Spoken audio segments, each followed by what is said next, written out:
A piercing wail wakes me up, sending shivers down my spine. Like a siren calling into the void, it goes as follows. Wail. Silence. Wail. Silence. Followed by one more elongated screech. Cue the grainy microphone. Sheriff's Department reporting a missing teen since early in the evening. Stay tuned for more details. We suspect a car crash. The quality makes the latter half indiscernible. It doesn't matter anyway. 600,000 children go missing a year. Sure, a good portion of them are committed by a relative or a family friend. It's rare that an actual stranger takes a child, but among those rare cases, how much rarer is it that a child actually makes it home safe? Maybe a good chunk of them do. Maybe none at all. Someone has to become part of the statistic. And the alarm on the TV is all the evidence needed to show how disgusting life is. For as long as I can remember, I have been plagued by a reoccurring set of nightmares, walking around a thick haze of fog in sheer silence. Nothing but me, walking through the veil for miles and miles, just when I think I can't go anymore, just when my legs are seconds from giving out, the fog breaks. Underneath the gray blanket, my childhood house stares at me. Unable to control myself, I walk inside, and upon doing so, my heart turns into a drum beating so rapidly, it feels like my chest is going to collapse. In front of me, I am greeted with a younger version of myself holding something and weeping. Concerned for myself, I ask what's wrong and cautiously step closer. The younger version of myself shows me what he's holding, and all I can do is scream. Scream until my throat feels like it's catching fire. The still weeping younger me was holding a newborn. Only it wasn't alive. She was a deep shade of purple and contorted in angles that shouldn't even be possible for the human body to bend in. "What the fuck did you do?" I scream out. He turns away with the dead baby in hand. And I run out of the house.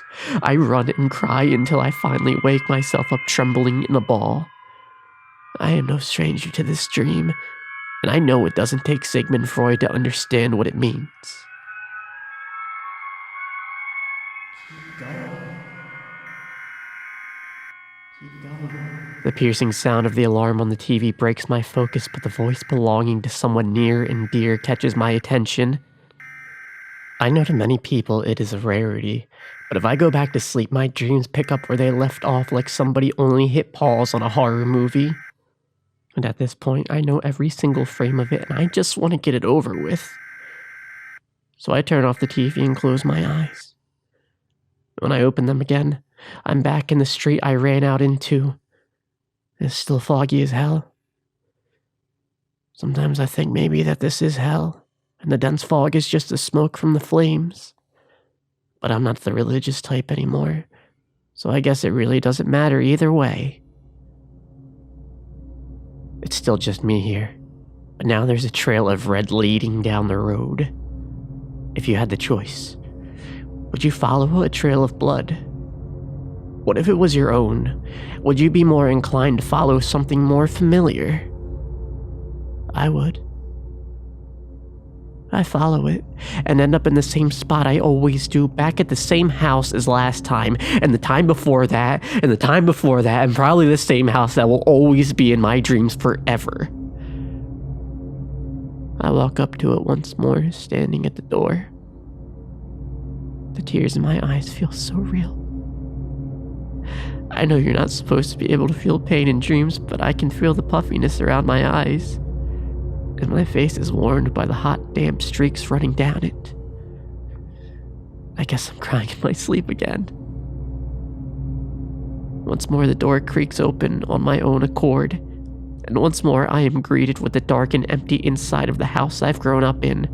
Only this time, I'm the only person. I walk past the kitchen where I'm usually greeted by a former version of myself, and go to the living room where someone has left the TV on. You can tell no one has been here in quite some time because the cable's out and all that plays is static like that of a VHS tape. Surely, as you've guessed by now, I'm not alone despite saying I'm the only person here this time. Well, that's because what's here with me this time isn't a person. I think they used to be. A long, long time ago. But they are not anymore. They are just a pure black silhouette of what I can assume to be a little girl. The black shadow oozes but remains perfectly still as if she was covered in ink. But I know that's not the case. Just the sight of her sends tremors throughout my body. I am so scared, petrified like the heavy air in this room took hold of me and won't let go. All I can do is stare until my eyes burn because I can't blink. If I blink, then we start her game. If I blink, she can move closer and closer. But it burns. It burns so bad that I can't fight it. Blink. Her body turned. She's facing me, and despite not having a visible face, I know she's staring at me. I break free of my mind's constraints and run. I run as fast as I can, but I don't run out of the house. This time instead, I run up into my parents' old room and hide in their bed. I can hear her coming. So slowly, thumping her way up each stair, each thump sounding like a gunshot. I don't even try to move because I know it's pointless. The sleep paralysis kicks in. I have to sit there and watch, eyes wide open, as she hits the 12th stair and walks towards me. Just do it. Please, just get it over with. The child does what every parent is guilty of and smothers me. But not with love. I choke on the darkness that engulfs her until I feel my eyes start to bulge from the lack of air coming into my lungs. Finally, when I feel like my time has come, I close my eyes and take one final breath. Everything's gone. The calm washes over and I can breathe again. Only when you accept the horror of death are you granted the bliss of it.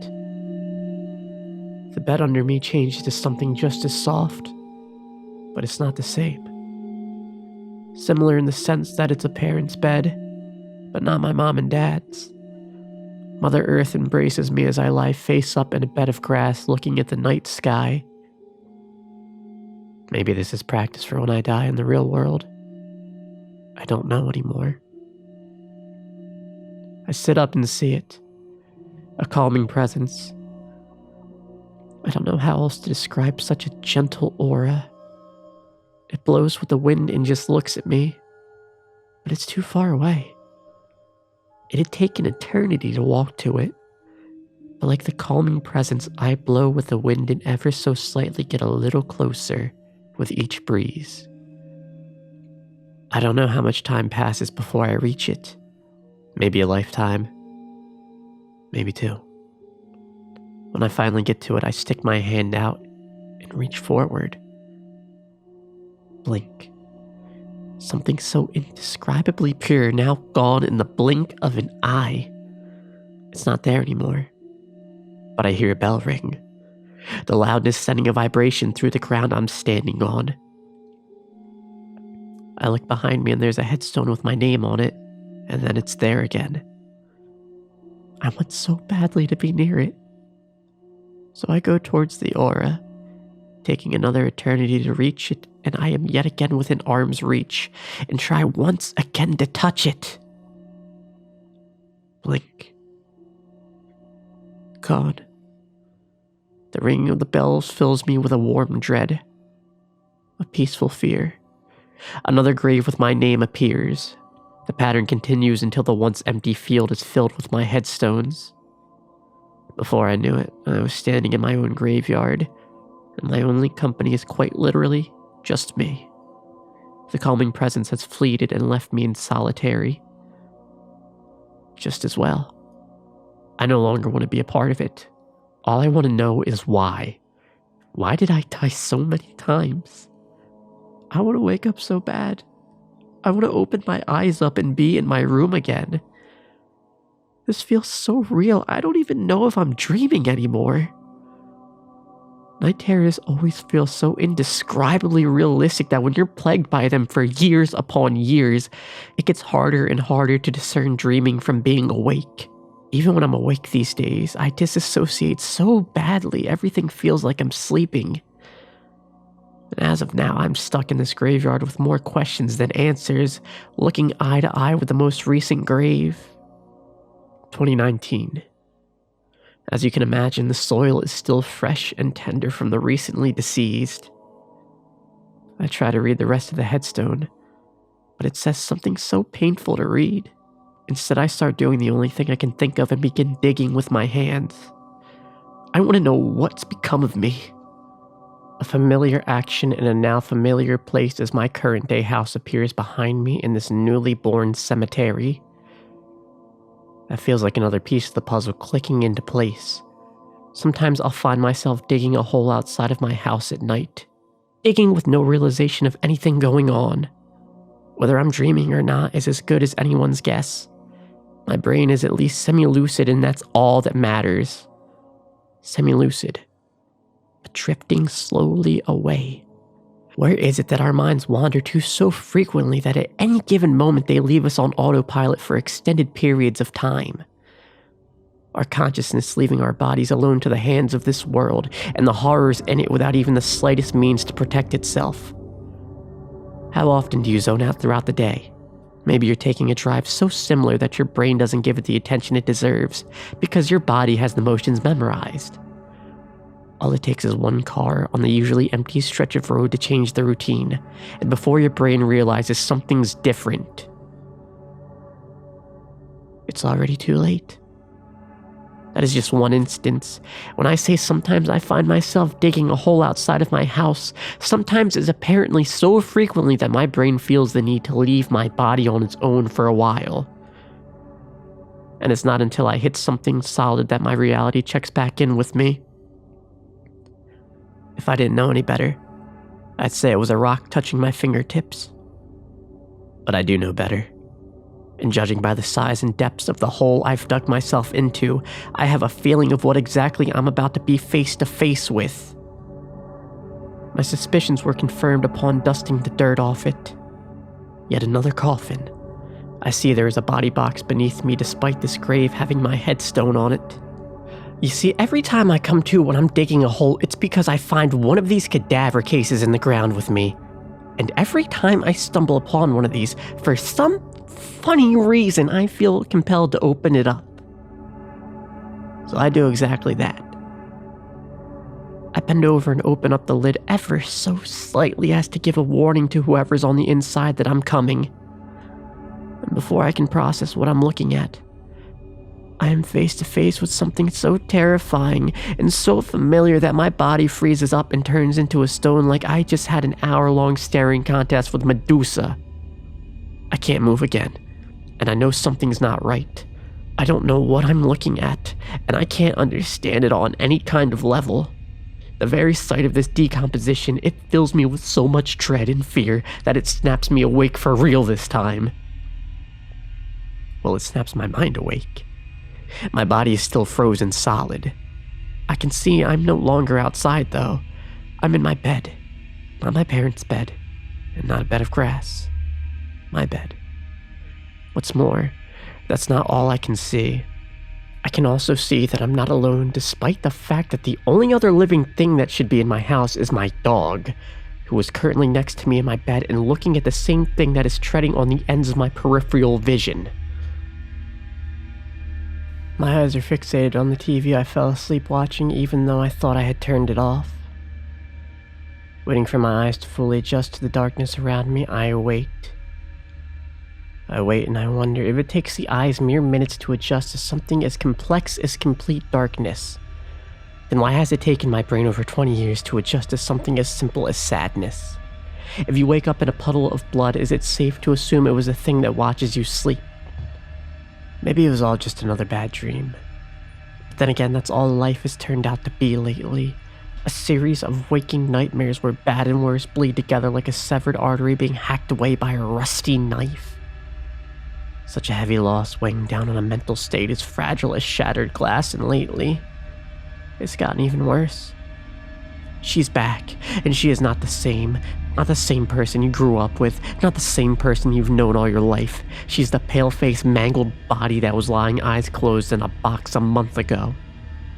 You can only tell yourself that it's just your eyes adjusting to the dark and that your mind's playing tricks on you for so long. And just as well, you can only pretend something's not there until it's close enough to reach into your heart and rip out anything that's even left. Edging closer, step by step, I can hear her breathing slow and jaded breaths over me. Anger, malice, and spite now filling the hollow air. Something changes in you when you die, and it is not for the better. Whether it's where you actually go or what you lose when you come back. It's not like it really matters anyway. I'll know soon enough when she finishes this slow, methodical game of cat and mouse we've been playing. Creeping in and out of every dream in this seemingly endless cycle. I can only wonder how she's in the waking world. Maybe when I open that coffin, that was her chance to be released. Regardless, I know even now as I lay in my bed she's really here, waiting patiently for me to look at her. My eyes begin to adjust to the static-filled TV screen, illuminating this pitch-dark room like an old VHS tape worn down by time. The static starts to morph with my blurry vision into something so disgusting my stomach churns. It's like someone pressed play on a VCR and it started playing a hellish home video. It's like I'm being forced to watch her lie there, forced to relive that fucking day. It's not the same though. As bad as she looked on that day, this version on the TV is gruesome enough to chew up and spit out any sadness I had harbored and replaced it with a fresh layer of fear that this hell has brought on. Her skin drooping, dripping, and sinking down like cold stew and semi-melted cheese. Her glazed eyes pried open and bloodshot resembling a bowl of milk stained red. The screen starts to flicker. With every passing second between each fading flicker, she looks just a little more grotesque, just a little more decayed. But I can't look away. I can hear each gasping breath wheezing in anticipation as the real one slowly comes closer to my bed. A foggy cloud of disgust and dread seeping out of my very being every second she gets closer and closer. I just know there's a crooked smile pointed at me. Waiting, barely being held up. Gravity doing its best to fight her facial muscles, tugging at every glued piece of asphalt-stained flesh, singing past each stitch and staple. I can feel her grimy hands grasp my face with such force that her fingers pierce into my tissue. Now trying to twist my head towards her, the putrid aroma coming off of her half-skeletal hands enough to crack even the strongest of wills. And now that she has my attention, she's waiting. Waiting for the mere minutes it takes my eyes to adjust to the darkness so I can fully see her one last time.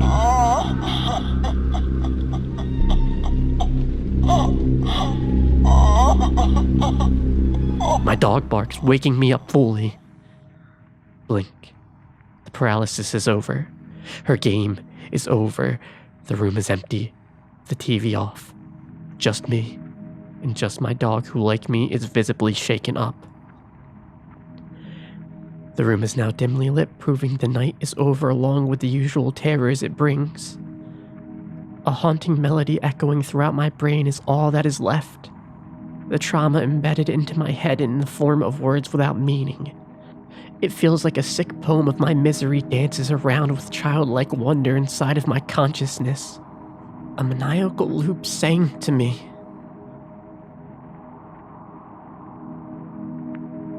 I woke up with a serious case of noose neck, so I tightened it and went back to bed. I awoke once more to pick up the phone. I cried as the operator put me through to Mother, and I was greeted with only an empty dial tone. The silence on the other end told me there's an equal amount of violence and good in the world. So I decided to mutilate myself so someone could feel what happiness is for a change. I ended up going for a walk at the graveyard when my old friend said she was quite down lately and missed living, but would you kiss a corpse if it said it longed for breathing? I tried, but the lips of the dead are sealed.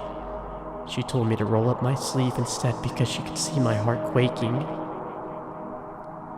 I saw a blind boy shouting on the other end of the headstone, trying to wake up his dead dog. I asked him if it's peculiar that his eyes don't work enough for him to look his friend in the eyes to say goodbye, but only just enough to cry over the fact that it's impossible to do so.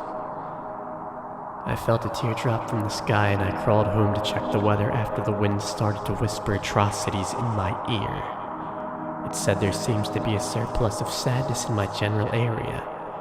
So I packed my umbrella because if I look to the clouds, I know that God is afraid to look me back in the eyes for fear of crying.